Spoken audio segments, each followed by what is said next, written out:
Strange tent rocks within north-central New Mexico is a strange geologic oddity. There, layers of primarily white rock seemingly jut out of the ground in abundance, forming hundreds if not thousands of hoodoo-like features. These fascinating structures are relatively thin, having a near-vertical cliff on their edge. Even more interesting is the top of these structures, which has a cone-like shape to it. This cone is how these features get their name, which are referred to as the tent rocks. Although they might look like hoodoos seen in Bryce Canyon National Park, they are not sedimentary in origin. Rather, they formed through a sequence of highly explosive eruptions which deposited thick layers of volcanic rock. Location of the national monument. The tent rocks can be found in central New Mexico, where they are 16 miles or 26 kilometers south-southwest of the city Los Alamos.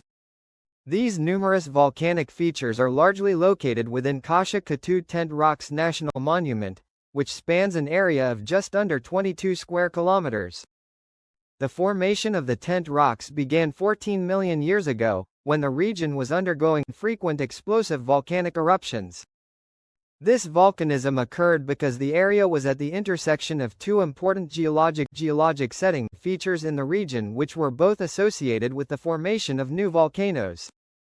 For several million years in New Mexico, the crust has been spreading apart to the east and west due to a rift zone known as the Rio Grande Rift.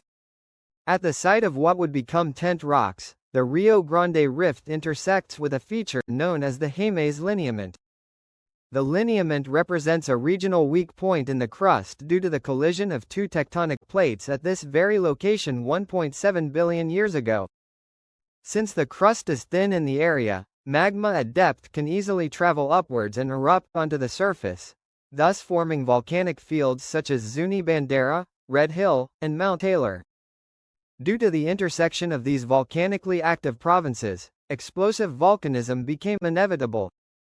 While volcanism began in the Jemez Mountains 14 million years ago, the eruptions which would form the tent rocks did not begin until 7 million years ago.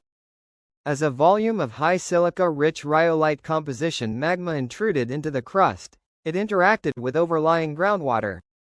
This groundwater subsequently flashed to steam, built up in pressure, and generated a powerful volcanic explosion. From the newly formed crater emerged an ever-growing dome of rhyolite lava, which slowly flowed downslope at a rate of several meters a day. This dome experienced frequent partial collapses, resulting in additional pyroclastic flows.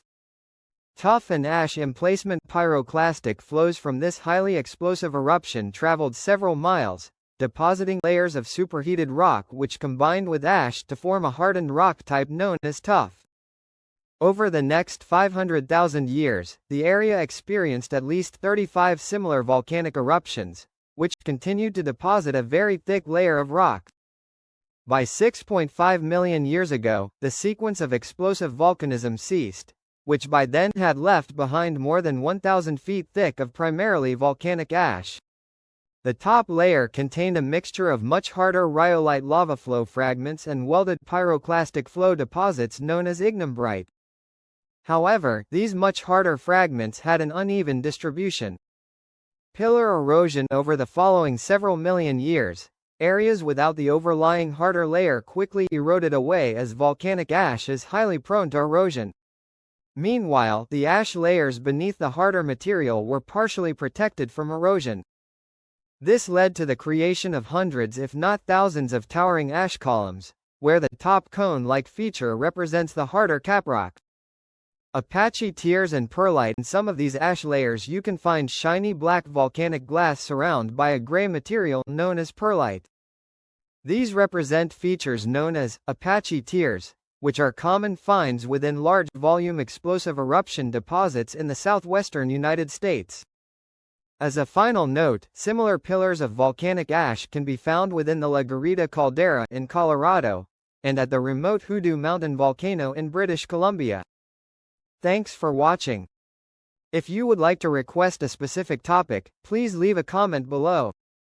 Additionally, I would like to thank my patron Dr. Stu for increasing their pledge on this channel's Patreon. He works at the Utah Military Academy, where he is a teacher.